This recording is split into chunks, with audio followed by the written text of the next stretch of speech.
Welcome into the Illini Inquirer podcast. Jeremy Werner, and let's talk some hoops with our guy, Derek Piper. And it's getting into summer evaluation season. Derek and I were at Riverside-Brookfield. Derek a little longer than I was. We got to see some Illinois recruits, Illinois targets. I got to see the Illinois coaches out on the road as they have this kind of high school evaluation period. Then, of course, you have the live period with the AAU circuit coming up this summer. Derek, how's it feel to get back on the road, man, and see some prospects, see some coaches? Feels really good. It's my element, as you like to say on Twitter. And it certainly is something I've been doing for a long time. And anytime you get a chance to be around coaches and sit next to them and talk about prospects, but also just catch up with what's going on with as far as workouts at this point in time, but just to see some familiar faces out on the road is always fun. And then when you have some high-level prospects or guys that are being recruited by high majors and some that maybe aren't right now, but might blow up. That whole dynamic is always interesting. So for me, it was great. I got out in Louisville a couple of weeks ago. I guess that was late May. There was no coaches out at that point, but post Cade showing up, it was kind of it was going back in normal reality for me. So, that's something that gets my juices pumping. Post-COVID, post-Cade. Yeah, nice to have a little back to reality there. Well, today, Derek, we'll talk about some of the latest on the 2022-23 roster. We'll talk about diving into the future recruiting. Of course, Illinois has a great start in 2024 with 2 commits. We'll hone in on the class of 2023 a little bit because I know that's coming into focus. And I might even ask you a little bit about the NBA draft, which is just 2 days away as we record this on Tuesday. But I want to get your thoughts quickly, Derek, on a few things that have happened in college basketball. Pete Nance finally has a home. He took some time, but kind of landed in a place once Matthew Meyer committed to Illinois that we would expect. What are your thoughts on Pete Nance to a North Carolina team that is just loaded? Pretty amazing, like 5 months for North Carolina basketball, given that they were on the bubble and then they get to the championship and now they might be the #1 team preseason. Pretty unbelievable for them, and to bring back 4 of their 5 starters, needing to replace Brady Manick, at least that role. I know there's been a lot of talk about, Matthew Meyer's not Brady Manick. They're actually really different players, and that's been a fair narrative, but there's that opportunity there for someone to really be a focal point in that front court alongside Armando Bacot, and obviously we got the guards of RJ Davis and Caleb Love. So if you're tabbing them #1, I certainly would at this time, just based on how deeply talented that starting 5 is. And I think that Nance, you think about his ability to stretch the floor. He's a guy that can shoot threes. He's a guy that can pass well if you want to do some high-low action from Nance down into Bacot. And I think that he's someone that when Bacot's not on the floor can play your 5. So an option there, 4 or 5. They want to put Puff Johnson in there and play Pete Nance at the 5. It's a great addition for North Carolina. It's not surprising that if you had, when we knew that Matthew Meyer and Pete Nance were in the transfer portal and probably going to come out of the NBA draft process, we said probably one goes to Illinois and one goes to North Carolina. Now you would have flipped those two. You would have said that Meyer looks a little bit more like Manick stylistically, and that purely fit in terms of someone that could really fit at that 5 for Illinois, Pete Nance, and the fact that he played in the Big Ten and that whole kind of deal. We thought that Nance made probably the most sense for Illinois, and then Meyer to North Carolina, but it's actually the inverse. And I think that both teams really went out in that. I mean, I don't think there's a loser out of that one. It changes Illinois stylistically, as we've talked about throughout the last couple of weeks. And then for North Carolina, you get a really darn good player on a roster that's loaded. Yeah, when Illinois and North Carolina can kind of share, the transfers, that's a good spot for Illinois to be with where North Carolina has been for the last decade. All right, Derek, a couple more transfers in the Big Ten. David Jenkins from Utah to Purdue. Purdue finally gets a guard, and Michigan finally gets a shooter in Joey Baker from Duke. Do any of those change what you feel about those teams in the Big Ten race? I think Jenkins is a nice piece for Purdue as a 3-point specialist, a guy that at Utah shot a high percentage. It's a familiar narrative for Illinois fans. You get Alfonso Plummer. I'm not saying he's that kind of sniper. I'm not saying he's going to be one of the best 3-point shooters in the country this year, but Purdue has a lot of questions in that backcourt. It's still a lot centered around the point guard spot, deservedly so. We'll see if Brandon Newman can step back up into a more prominent role. They got a couple freshman options as well, but we know the front court is going to be deep and talented. While some people may not be as familiar with Caleb Furst or even Trey Kaufman, who was a top 50 prospect who redshirted last year. You throw that in with Mason Gillis and Zach Edey, having Jenkins on the perimeter with Ethan Morton. Those are shot makers that can provide some spacing around Zach Edey. So I think that elevates Purdue a little bit. In my power rankings earlier this week, I had Purdue at 5. So it's hard to project. Once you get into that 4 through 7, 8, I mean, every offseason it kind of feels like that, but this one in particular. The Athletic asks us to do it. And usually you and I go back and forth. And I feel like the last couple of years, we've kind of been on board with exactly kind of what the tiers were. I mean, yeah, I'm going to have like Illinois, Indiana pretty high.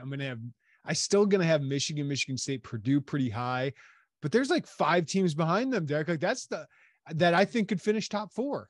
Like it says a lot about the lack of elite ability at the top, but it also says the great depth. And I think Joey Baker makes sense. He's not quite Jacob Grandison, in my opinion, who's basically the trade here.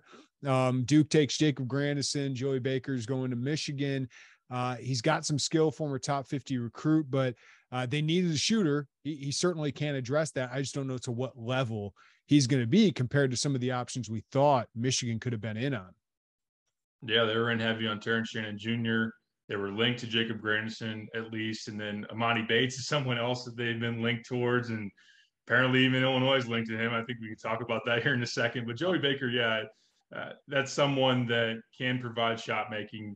I think I like Terrence Williams as a 4-man who can really play 3-4 for them. I think he's going to step up now that Diabate is not there. We know Dickinson's an All-American caliber center, and we'll see if that backcourt is good enough. If Llewellyn out of Princeton can provide what they were hoping to get out of Devontae Jones last year. So I just think Dickinson elevates them, their floor so much. And then they do have talent. Like, we'll just see if it clicks quicker than it did last year. Because, again, once you get past a couple of those top dudes on Michigan, you're questioning experience and continuity quite a bit. Derek, you mentioned the name. Amani Bates is still without a home. And the internet, or some corners of the internet, are talking about Illinois is an option. I cede the floor to you before I go off on this, but go ahead. I look forward to your rant. I'll start with that. But no, I did see that. And immediately we're both at Riverside-Brookfield, I think, when that hit Twitter, and it just didn't make any sense. And then you ask people who would know, and they say that doesn't make any sense. And where's Illinois loaded up at? Even if you're just looking at fit, I think when you're just looking at what Illinois could use, and there's been a very, not necessarily a secret as far as the narrative of they could really use another 5-man, another option to play the 5, or if they wanted to go point guard route to throw it in the mix with those young guards, they have wings. They have guys that can play 2 through 4, especially that 3 and 4 spot. And then you think about who Brad Underwood is, and the fact that Amani left midseason at Memphis, and just all that's around him. And they have RJ, who they love. They have Ty Rodgers, who they love. They have Coleman Hawkins. They, on down the line. And some people just like to be noticed. And look, we're in positions here where we got to vet information. We're told all kinds of crazy stuff. Like we're told Curbelo, while Curbelo's out the door, no, wait, Curbelo's coming back. No, he's not. No, he's not. Oh, well, some people said that he was, and we had to say, no, that doesn't sound right. Or Adam Miller, back to Illinois. Nope, that doesn't make sense either. So vet your information, people.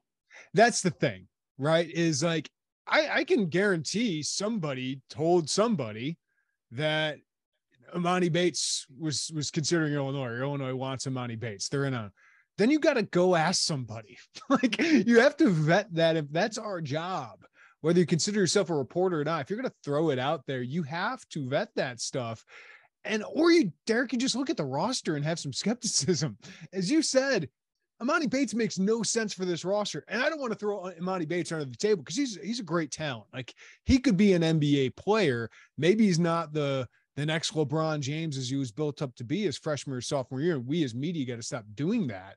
But this is a kid that needs the ball in his hands, right? And Illinois has just added Terrence Shannon, Matthew Meyer, Ty Rodgers to a group that includes Coleman Hawkins and RJ Melendez, right? Like, this doesn't make, and Luke Goody, this doesn't make any sense for Imani or for Illinois. So why would that happen? So that's where the skepticism and the alarm bells have to go off, and it just makes no sense. And then you bring it up, whether it's fair for the kid or not, like there's drama around him, right? There's some baggage that deals with that. And are you going to bring Imani Bates, who you don't know how great of a player he is, play him off the bench? Like that doesn't make sense for Imani. Imani's got to go somewhere where they need him, and they need to take a gamble on him and kind of center things around him. That's why Louisville makes sense. So maybe lower level. I don't know if it's a mid-major. I know he's from Ypsilanti, so Eastern Michigan, you kill it there. But for Illinois' roster, maybe if they didn't get Shannon, maybe if they didn't get Meyer, but they had those two guys. So it makes no sense in roster construction. I think if you brought him in, it'd just be a cluster, right? Like there's going to be so many people unhappy. And I think one of them mostly would be Imani Bates. So it just makes no sense. Absolutely. I mean, you said it right there. We're already talking about someone out of this group is going to be unhappy just because of the competition and how much minutes are there and how it's ultimately going to shake out. But this staff, again, they know that Terrence Shannon and Matthew Meyer are going to be your two most proven pieces on this team, huge focal points, all league caliber players. They love RJ. They want to give him a bunch of opportunities. Ty Rodgers, same thing. I mean, if they really want another piece, they probably would have pushed hard to bring back Jacob Grandison versus trying to get Imani Bates and all that he brings. Imani should go to Oakland, play with Rocket Watts. Let's see that. There you go. Yeah, Greg Campy. Oh, yeah. He's awesome, man. I would love that. But like at this moment for Illinois, what they have, they would rather have Ty Rodgers than Imani Bates because that's Ty is exactly what they need to fit in, play his role. Imani's got to be the guy somewhere, and Illinois just doesn't provide that. So maybe it's Louisville, maybe it's some other place, but it won't be Illinois. Speaking of Ty Rodgers, what an offseason it's been for him, Derek. Some good buzz going about him, both outside and inside the program, it seems like. There definitely is. And it's a great thing that he performed as well as he did Team USA. And that was something that Io had on the heels of arriving in Champaign as a freshman to win a gold medal with Team USA and really show out. I know that Bill Self raved about, and at least privately to Brad Underwood, I think he had some good things to say publicly as well about Io's defense and just being such a big part of winning. I know that's something that's very much tied to Ty Rodgers as well. And now coming off of that Underwood last week was talking about Mike Boynton, who was an assistant, not only under Brad Underwood, but on this Team USA squad, and said that, look, he was the most coachable guy on that team. He was supremely valuable. I mean, in terms of the hierarchy, Cam Whitmore is above everybody. But then Ty Rodgers is right up there as far as value on that team. And I mean, you're even hearing that some NBA scouts are starting to dig around on Ty and ask questions and try to learn more about his game. The jump shot's the big question because he really has everything else. I mean, he's not some kind of like freakishly athletic type of guy, but he is athletic. I think he's very skilled. He can play defense. He's long. He's versatile. But can he make mid-range to three-point jump shots if teams are going to give him that? I think if you have four other shooters on the floor, then that takes away some of that pressure on him. But his jump shot's not completely broke. At least I from what I've seen, it's not. But he does need confidence. To me, it's confidence in doing it. That's even Ty Streets told me that when I saw him this February. He goes, "Hey, we encourage him to shoot because he can. He just needs confidence in it." And that's the next step. And I'm sure that's a focus in the offseason. I mean, I wonder, as much as Brad Underwood loves Baylor and taking Baylor players there, how much is he showing Jeremy Sohan film right now? Because that is the model for Ty Rodgers to the NBA. And I'm not saying he's going to be a lottery pick like Sohan's going to be, but this is a guy who's underrated as a recruit, but does everything well except shoot it. But he shot the ball at Baylor. He shot about 3 threes a game, made about one of them. And that'll get you the value you need. If you defend like that, you can create, you can really attack the glass, and you play with that kind of energy and effort. Yeah, he doesn't have to be a 40% three-point shooter for this to work. It's just a serviceable three-point shooter to add into everything else that he can do. He fits the Baylor model. He fits the type of player that Michigan State got for a couple decades. And I think that there's opportunity for him to come in and earn a starting spot. That's something that can be on the table early on. And I know that they're thrilled just to get him in practice, knowing the talent that he has, the type of competitor that he is, a guy that can maybe even provide a little bit of leadership quality. But I mean, the battles between Meyer and Shannon and Rogers and Melendez, like that's going to be a lot of fun for this team to watch play out. And we'll see. There's a lot of minutes in terms of it's a fun exercise for us to do and fans to do right now. Here's your starting five. Here's the minutes, how we're divvying it up. There's still a lot to be earned out there. And Ty is someone that can really carve out a lot for himself. And the great part is it has to be earned now, right? Like you have to go earn it in practice with the talent that they have. So that's a good thing. And we saw a little clip from Illinois' Instagram and Twitter today. And Brad Underwood's focus was defense. We're going to be one of the best teams in the country. You have to play harder than everybody. That's what I think you like to hear. I know we're excited about offense and getting going in transition, but I think this team could be great defensively. All right, Derek, before we focus on future recruiting, one more spot to fill on the 2022 roster. What are the options here for Illinois? So ideally, they're going to fill one of those two, leave one open. It's a possibility if you don't add somebody that you want of the remaining options, then you could potentially carry two. Of course, you never know. I think even as we go deep into the summer, we've seen in the past teams, Illinois, even in the Gross era, Khalid Lewis was one that was like late July, August as a type of addition. Grandison and Hutcherson, right? Yeah, that's true. That's true. So it's possible, but we do know that Zachary Perrin, who is a 6'10" big man out of France, is an option that Illinois has been involved with. And I think a decision's probably coming soon on him in terms of him figuring out ultimately what he wants to do. Now he's weighing whether to come and play in college or stay back overseas and have some professional opportunities. The big wrinkle, I think, from Illinois' perspective is the NIL. With him being, if he were to come over here, he'd be on a student visa. That, unfortunately, right now within the rules wouldn't allow him to earn NIL money. So when you're balancing, can make a living overseas versus come over to the United States and not be able to earn that, that's certainly part of the equation. But I think that Illinois, they love his upside because he's very skilled. He won an MVP in the Adidas Next Gen competition. And some people who watch him, I'm not saying he's Trace Jackson Davis, but I think he's got some of that mold to him, and maybe a poor man's Trace Jackson Davis or whatever it might be. So I like his skill set. I've heard Illinois and UCLA really linked to him as far as the college options. We'll see if he ultimately makes the move over to the United States. And then Thomas Haw is someone who's really blown up as a 23 potential reclass of 22. I think there's quite a few teams that are recruiting him to come this upcoming season because he's either going to go prep school because he's already graduated high school, or he's going to come and reclass to 2022. Illinois, as you interviewed him, I think a week or a week and a half ago, he's going to visit here soon. I think it will be this week, probably for an official visit. Was at Maryland at the beginning of the week. He's taken a couple other visits.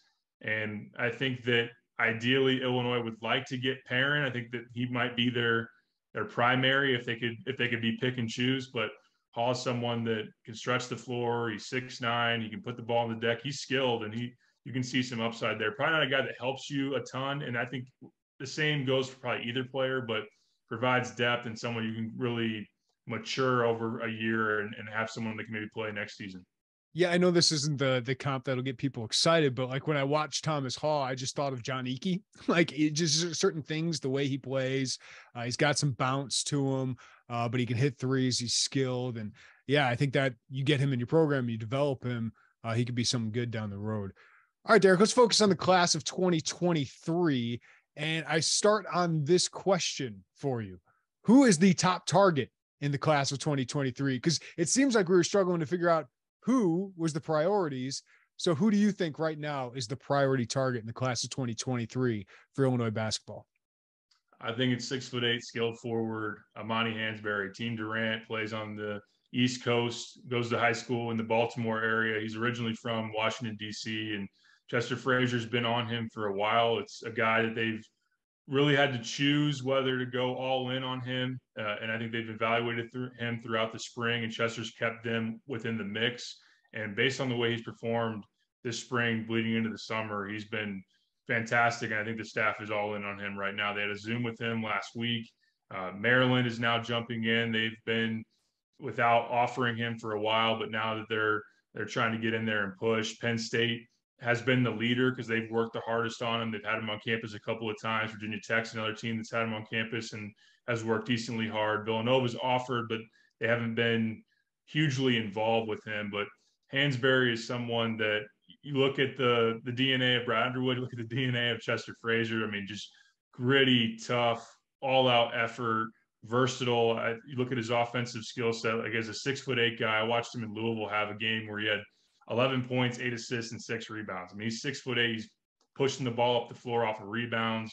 He's going out to the perimeter and finding cutters and being able to pass. And defensively, he just works as hard as anybody. I mean, challenging every shot. He kind of plays that at 6'8". He can play the 4. He can play a small ball 5. There's just a lot to like about him. And I think that Illinois has been very, very selective, very patient, knowing that there are a lot of guys they can bring back and knowing that it could be a losing battle trying to prioritize certain spots and have other teams say, where are you going to play in that team next year? Hansberry is someone that they feel like they can sell opportunity right away, and especially as he matures and goes into his latter years in college. Yeah, Derek, like 2024, they have Morez Johnson already. We'll talk about James Brown. But what are they now looking for in the post-Kofi era in the post? Have you noticed anything, or is it just a bunch of different skill sets they're looking at?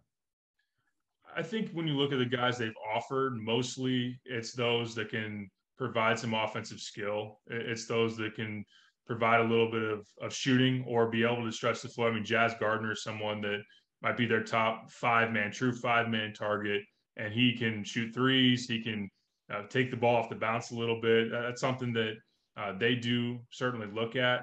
I think mobility, even if it's going to be a low post guy for the most part, someone that can be a little bit more mobile defensively, cover more ground, not necessarily be locked into, well, we can't get him out on the perimeter and help defense or anything like that.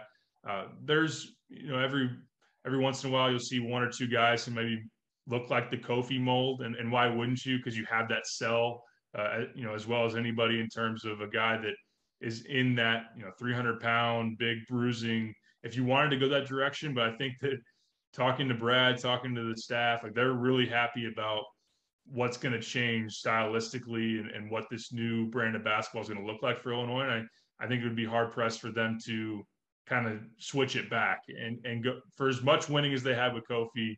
I think that they like the idea of 5-out basketball, positionally versatile, defensively. I think that's what you're going to see.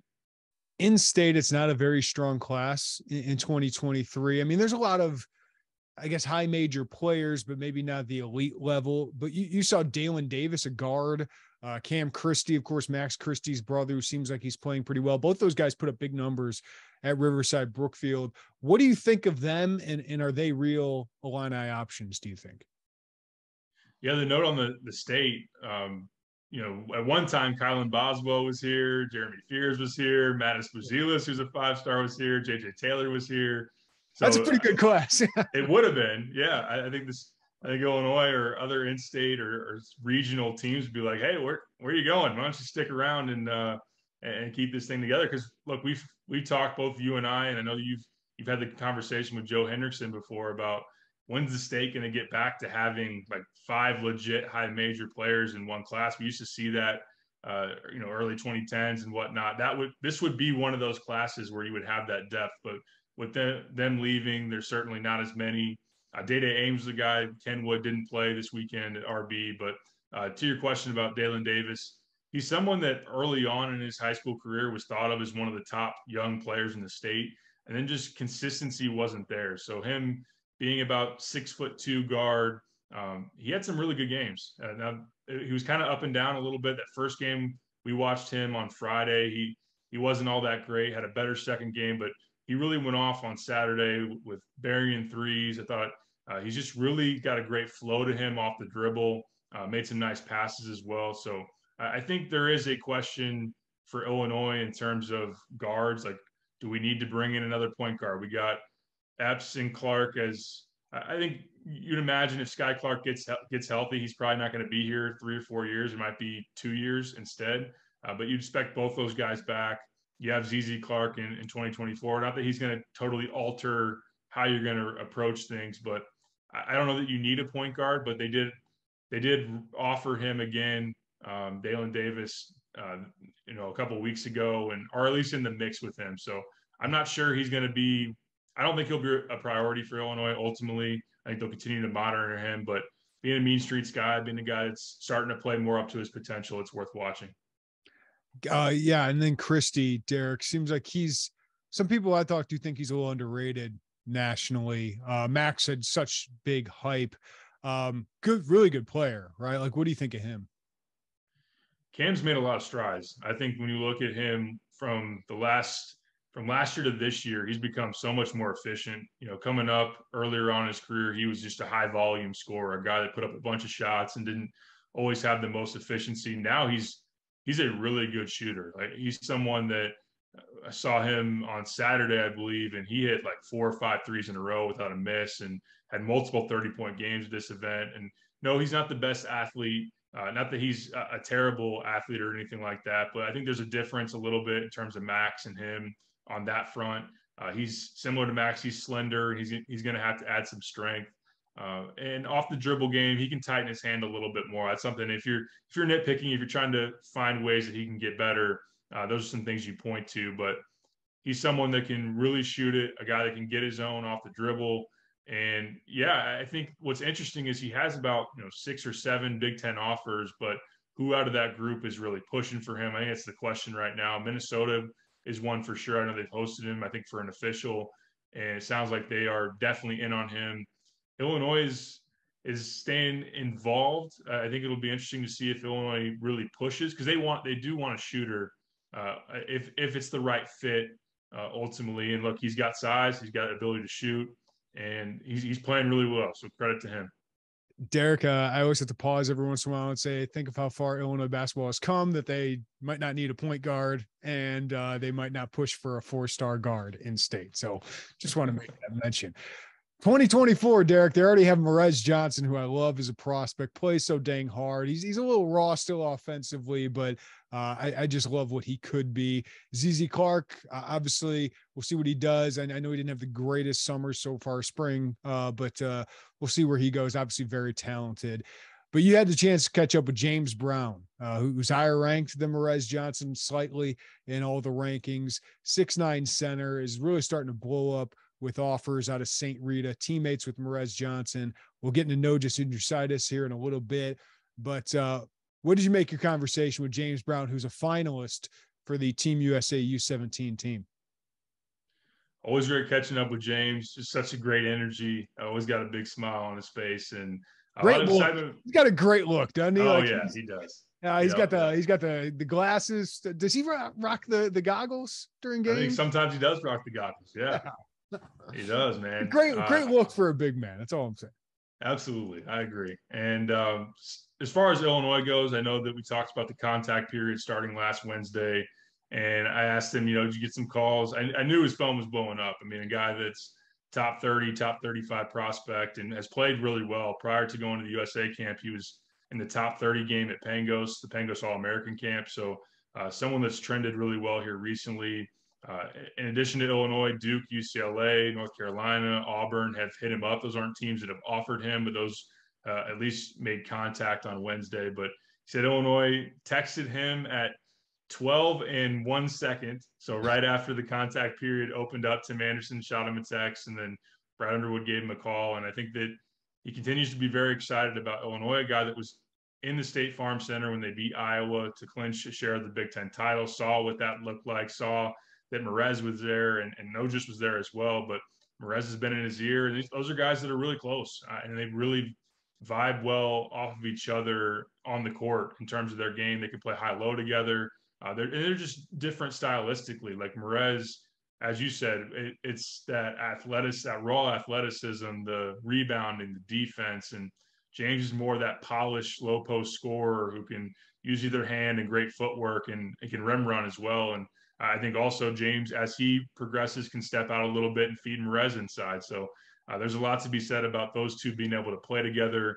And Illinois just continues to hard sell the fact that their program is among the top in the Big Ten and also very nationally relevant. And yeah, James was very excited to get to Team USA. And he made that first cut. He's among the 18 finalists, cutting it down to 12.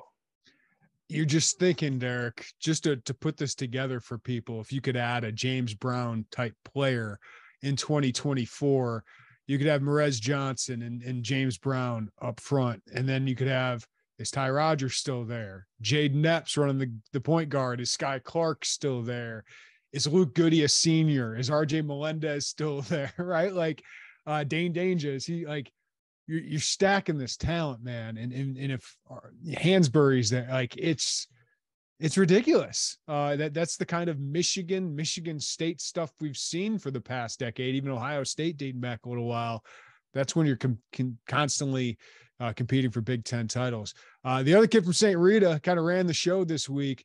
And I know a listener said it's Noyes injury side. That's how you do pronounce it in Lithuanian. I checked that on the internet, but his coaches call him Nogis. So I'm going to go by that. I don't know if they're wrong, but he goes by Nogis when you talk to him.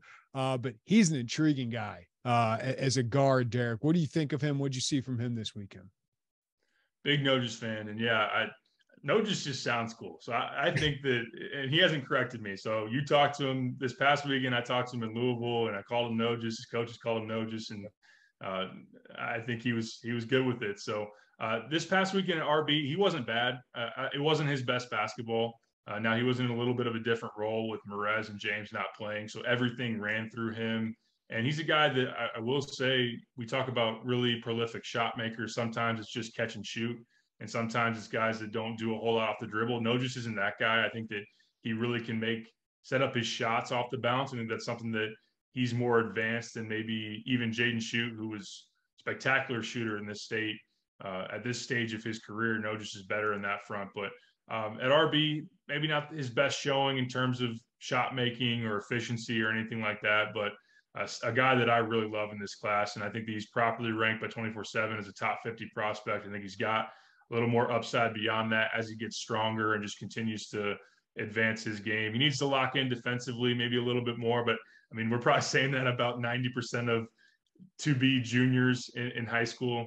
But 6'4", a better athlete than he gets credit for, someone that can elevate and finish above the rim, someone that can really shoot. And I love the way that him, James, and Merez work together. And I think that it makes a lot of sense for Illinois to try to, I mean, he's as high as anybody up there with James Brown in 2024 as guys are trying to get. And I think they've done a great job with him. Couple things. Kudos to St. Rita for keeping these kids in the state. These are 3 top 50 talents, right? And Roshan Russell's got a lot of talent beyond even those guys. I mean, Melvin Bell's hurt right now. They had a couple guards I was really impressed by who are kind of upperclassmen there. So they could be a lot of fun to watch. He reminds me a little bit, not quite as long yet, but he reminds me a little bit of Nick Stauskas. The way he plays, he's got a little more wiggle to his game than just being a sharpshooter. He can create off the bounce a little bit. He's got great Euro steps. He's got to work on finishing, all of that. And he did have some energy defensively. He's got length defensively at guard that intrigues me. So I think he brings more than just shooting. Is kind of the point in that kind of mold. But yeah, I mean, he would be a perfect fit along those guys. And they're all playing together, Derek, like them against Kenwood this year, or some of those teams up in Chicago, Whitney Young. Those could be some really fun battles. Anybody else in the class 2024 you got your eye on? I think that it's still, I will mention, if we're going to talk that Mean Streets loaded program, Carlos Harris out of Chicago Curie is someone that's a legit prospect. I don't know if it'll ultimately play out to where Illinois takes 2 point guards in that class with him and ZZ Clark, but they were his first high major offer for sure. Might have been his first D1 offer, and he's played really well. He's impressed me this past spring with what he brings. He's like a pit bull point guard, can really just take on whatever role you want him to. He can set guys up, but he can also score. It's worth mentioning Cannon Catchings, someone out of Indiana who his mom was a former Illini women's basketball player. His aunt was one of the best WNBA players out there. So he's someone that just recently visited this past weekend, or I should say earlier this week. He's kind of an upside guy. You look at him, 6'6", very slender. He's visited Purdue. He's visited Illinois. They haven't offered him yet, but he's a guy to keep an eye on just in case things click. And Illinois would have that in the fact that his mom was here on campus playing in the Illini uniform.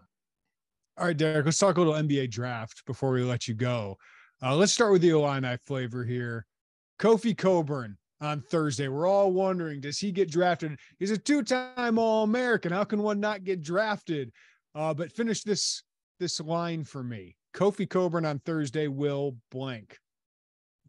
Be waiting to see where he plays because he will be an undrafted free agent. That's my read. I'll go with some of these experts that are doing the mock drafts. I'm still not seeing his name. And while I do think he did some good things at the NBA Combine with his rebounding, particularly on the offensive glass, his interior scoring, which after the first day got a lot more efficient because he didn't shoot a very good percentage. It's just the questions with the defense and defending in space. And I don't worry as much about him shooting threes because I don't think anybody in the NBA wants him to shoot threes. Right. I don't think anybody cares to see him shoot too many mid-range jumpers. You know, sometimes when he clears out for a guard to drive and they hit it to him for a baseline, if he's wide open, I think he can hit that or try to add that to his game. But you're just going to have, as the game continues to mold to this 5-out positionless. I mean, you look at the Warriors playing small ball with Draymond and a lot of teams embracing that.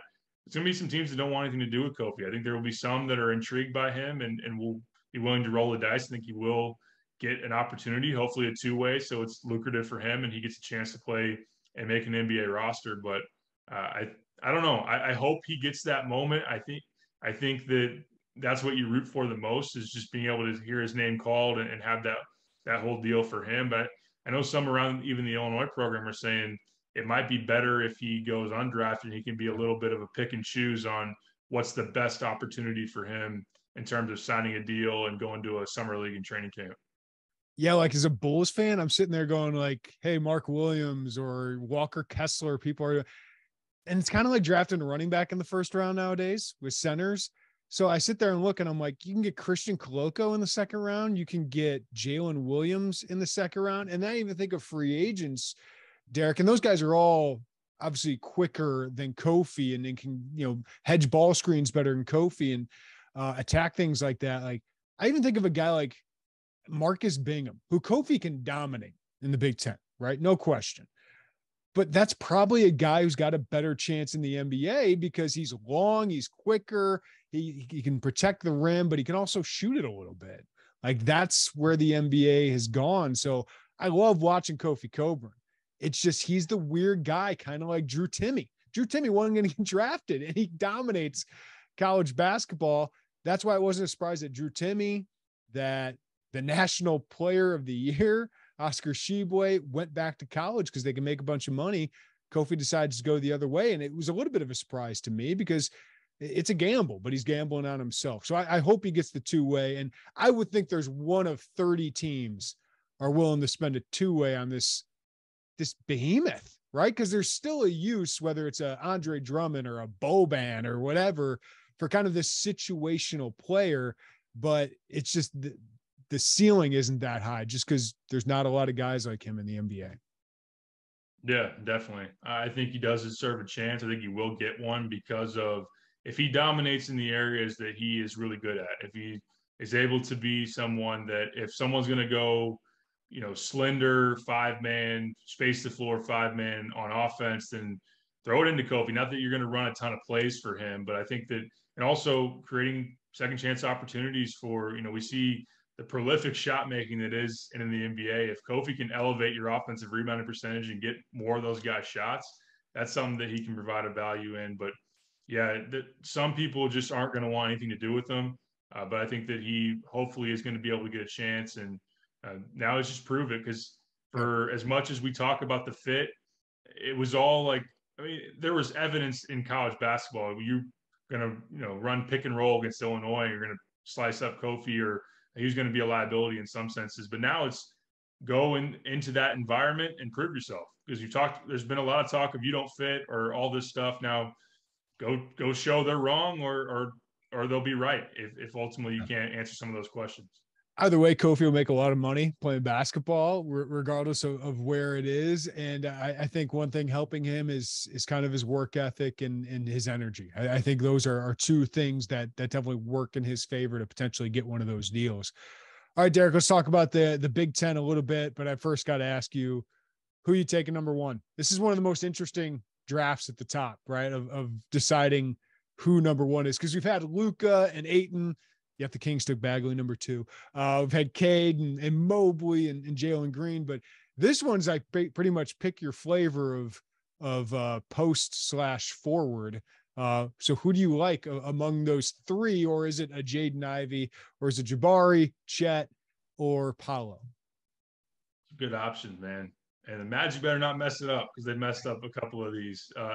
I think if you're going to put me in the seat of being the Magic GM, then I'm going to take Jabari Smith because you've taken some risks already. You've taken the Mo Bambas. You've taken a couple of those. And while Franz Wagner in the last draft probably wasn't the highest upside, the biggest roll of the dice to see if you could get the best possible player, had a pretty darn good year and it looks like a pretty darn good pick for them right now. So I'd go Jabari Smith a little bit, maybe on the safer side versus Chet, and know that you're going to get a 6'10", 3-and-D guy, someone that can really shoot it, someone that can play defense and is strong and has a high floor. I'm not saying that he doesn't have a high ceiling, but I like the way that looks because there are going to be the questions with Chet of, could he could be Porzingis, he could also be Bol Bol, or he could be Thon Maker. I really like the things that Chet can do, the skill wise, the shot blocking is great.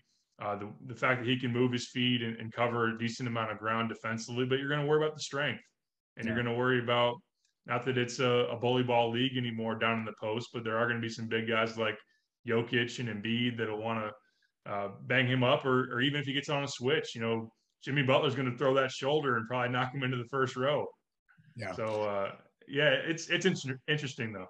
Yeah, I'd have a hard time if I were Orlando, and you need the go-to guy. That's probably Jabari. Like, you can go Paolo, but I just feel like Jabari's got a higher ceiling defensively and maybe even offensively. Paolo, if you're Houston, I think it's a perfect fit with Jalen Green. So I just think that's the fit. But man, I'd have a hard time passing on Chet. I know his flaws, but watching him, and I know he didn't play against the greatest competition. He still played good competition throughout the non-conference, all of that. He is going to be a defensive unicorn. Can he stay on the floor? That's my big question. Like, if I compare him with another star, so he doesn't have to be the number one offensive option, I think he could be a great shooter. I think he could be really good off the dribble offensively, but I just think he's going to be able to do things defensively if he's at the four that a lot of teams really need. So I love Chet. I'd have a hard time if I'm Orlando taking him one, but I'd have a hard time passing him at number two. Paolo, I really like. I think I know what I'm going to get. It's just I feel like the ceiling might be a little lower there, but the four is really high. Who makes more All-Star games, Derek, of the Big Ten guys, Jaden Ivey or Keegan Murray? Well, Jaden Ivey. I think when you're talking All-Star games, you're talking upside. I think I've been reading some people think that Keegan Murray's in the conversation for most NBA ready type of guy. I think just knowing what you're going to get out of him as a really, outstanding scorer who can guard some different positions, 3 and 4, and but Ivy with the athleticism, and it's just kind of the thing you fall in love with him. He needs polish in a couple of different areas. Number one, he needs to play more defense. Yeah. Number two, I think as you look at him operating off pick and rolls and that whole kind of deal, he just had some moments where, and if you under a microscope, there's a lot of things you can nitpick about prospects, but he had some turnovers. He had some games where he just wasn't bringing it for whatever reason. And I think I saw him though at his absolute best playing Illinois. He always Illinois had no answer for him, and that was like with Trent Frazier. And I get it, Trent's not as big as the NBA guy's whole face, but man, when Painter just let him go, when the offense ran through him, I don't know if Painter did many favors for him, and I don't know if Matt figured out how to truly fit that team together. There's a scenario, Derek, where Jaden Ivey's the best player in this draft. There's also a scenario where he's a player that scores some, but is he ever going to be on a winning team? You know what I mean? Like, does he do enough other things? Does he give up defensively? Because there's just times it's like, dude, are you even interested? But the upside there is just, it's his first step is ridiculous. And we know he can just go off and dominate games. And that all translates to the end. Like there's some Russell Westbrook kind of quickness, athleticism, power thing going on there. And the spacing that he's going to see at the NBA level. And yeah, I think that if he would have had a 5-man that could be like a Al Horford type, if he would have had someone that wasn't going to roll the rim every time or had Edie spotted up in the paint. I know Travion could stretch it a little bit, but wasn't a huge shot maker from the perimeter. It's just, I think some of that clogged up the space for him in the paint. And yeah, like you were saying, and even Brad, I think mentioned it kind of in jest, kind of being truthful, like Painter kind of did some favors for some opponents at one point in the season by not putting Ivy in just a bunch of pick and rolls. Now he did that to Illinois in West Lafayette, and Ivy went for about 30. But fast break wise, athleticism above the rim stuff, and I think 3-point shooting, that is another, obviously needs to take a jump there, because in Big Ten play shot about 30% from three. But it's something that he can continue to work on and refine, and he's got some John Morant to him. He's a guy I think can be better in the NBA than he was in college. I think he's got that potential. So seemed like at times, maybe this is unfair, it seems like sometimes he was kind of bored with college or bored with his offense and what was going on. I think the NBA is made for him. All right, who's your guy for the Bulls at 18? I got to go with one of my guys. I don't do those it, anymore. Derek. You're jinxing me. You guys, you guys know why I don't do that anymore, because it doesn't happen. I shouldn't even mention it. EJ Liddell. Yeah. I want to see EJ. And that's kind of selfishly because I love EJ's game, but I do think he fits really well. I think that having him as a 3/4, we got to see probably more of a 4, but even maybe small ball 5. I think he's got versatility. He's got improving perimeter skills, at least in terms of making the jump shot. And, somebody that's got strength, somebody that's a really good defender. He's got great explosion off the floor, who can block shots. And I know that you look at Patrick Williams and him slotting in there in a similar type of a mold, but I think EJ fits. I've seen even Malachi Branham, which I don't want to see selfishly, because I want Io to have the ball in his hands more. Not that they couldn't make it work, but I think I want to see EJ. Now, if they want to trade up a couple of spots and get Mark Williams, I'm cool with that too, but I want to see EJ Liddell. Tari Eason really intrigues me. If he's there at 18, I don't think they could pass on him with his length, his athleticism. He can shoot it. Like, I don't think he's going to get there, but he intrigues the heck out of me. You mentioned a big man. Like, if Jalen Duran were the one to fall, like he'd really interest me. But like, I struggle with the center thing, but Jalen Williams really interests me. He's long, athletic, and shoot. I don't know why, Derek, because he's exactly the kind of player the Bulls need on the perimeter, but Ochai Agbaji, who was great in college, I see him mocked. I'm like, should I have that reaction? I just feel like he's maxed out, but I feel like I'm kind of going against myself, because EJ Liddell, like, is he maxed out? I don't know. But Agbaji's a heck of a college player. And he would fit with the Bulls. Bulls need some guys out that can come off the bench and contribute and maybe eventually turn into a starter. So I just, Liddell or Eason to me would make so much sense. Yeah, Abaji's a guy that can score and play some 3-and-D type stuff, and maybe score a little bit off the bounce too. And I get, as an older guy, you maybe wonder if he is tapped out and what the ultimate upside is. But EJ has been at least someone similar to Io, who's just continued to climb within college production wise, and has added a little bit more to his game each and every year.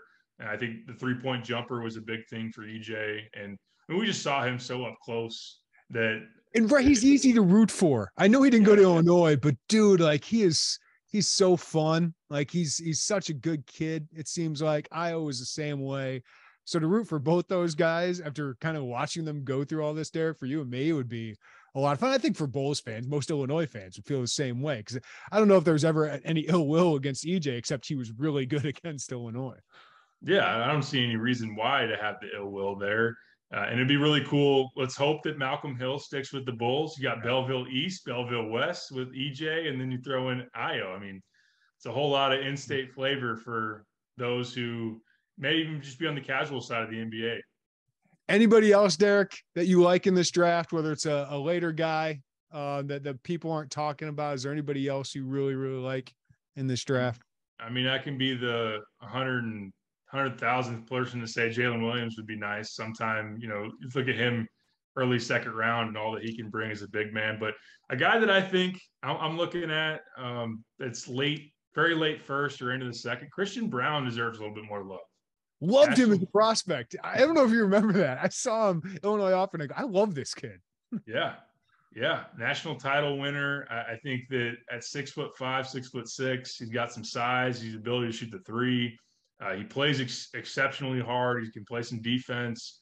I just think he brings a lot to the table, even as someone that last year 3+ assists per game. I just think that I'm not saying he's going to be, and this isn't even a perfect comp, but sometimes we get these proven college players. Io was into this, where these older guys, they don't get as much love as the upside guys, the guys that only played 1 year. So I get Dylan Brooks, what he was coming into the NBA as someone at Oregon that did a lot of winning and showed a lot, and goes into the NBA, and he was a second round pick, didn't have a whole lot of hype, and now he's a rock solid role player. I don't know that Brown has the scoring upside as Dylan Brooks, but he's someone that I think that we'll look back on and say he should have gotten an earlier draft pick.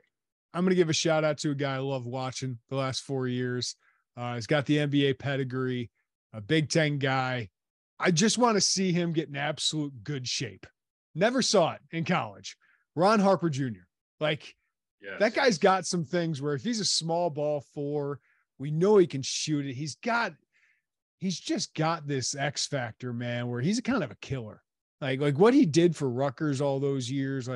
I love that makeup. I can see him finding a spot. So I'm rooting for Ron Harper Jr. as well, Derek. Can't argue with that. I mean, he killed Illinois, and I like his shot making. Yeah, he does need to just get more in shape, especially when you think about the defensive end. But lots to like about Harper. Where's Diabate going? I like Diabate a lot. I love his potential. I just thought I thought him, Houston, Christie. I thought if all those guys came back, they were first rounders next year, probably, talking about lottery potential. I didn't get those decisions. Maybe Christie, because I think Christie and Houston maybe probably going to be guaranteed contract guys. I don't know if Diabate is. That's why I didn't understand. If he would have came back, Michigan would have been my favorite. But yeah, I really like his game. I just thought he needed another year to show what he could do offensively. I agree. I mean, athleticism wise, shot blocking, rebounding, if you can add just that, that 15 to 17 foot jump shot and get a little bit more polish on it. I thought he had some really outstanding flashes. And I think that if he would have came back, I mean, Michigan would have been hard to pick against, maybe even at the top of the league, be having the conversation, maybe even more seriously about Illinois, Indiana, Michigan, who to pick out of those three. I think it's most people picking Indiana, and Illinois fans are mad because they're not picking Illinois. But yeah, I think that I saw Christie, I think on ESPN today at 48. And that was a guy that come back. Maybe you're in the teens. Yeah. Don't understand it. Derek, one more before I let you go. Who's the Bulls center next year? Nikola Vucevic, Rudy Gobert, or DeAndre Ayton? Ooh. Man. Vooch turned me off last year because he kept shooting a ton of threes and missing them. I love Vooch. The things with me, his effort is off the charts. Love it. He's tough. He's just not fast. He's not quick enough. He had a bad shooting year. I get it, but I love Vooch. Gobert's such a tough one, isn't it? He'd make them better. They'd be better for the short term. I don't think they're ever winning a championship. That's okay. I just don't know if it gets you anywhere. DeAndre Ayton would be great. I would love to find a way to get DeAndre Ayton because I think that's both short-term, long-term, makes you better. You can build around him, Zach LaVine, Lonzo Ball, Io, whoever you throw in this draft. The Rudy Gobert one, if they did it, I kind of be excited, but I kind of be nervous as heck too. Yeah, I mean, Utah never went anywhere in the postseason. Not saying it was all his fault, but he's a rim protector, and I think that he could get you to the point of, I think with Vooch, some of the matchups, you're going to face Embiid, you're going to face some of these centers, and he's not going to be able to do a whole lot with them defensively.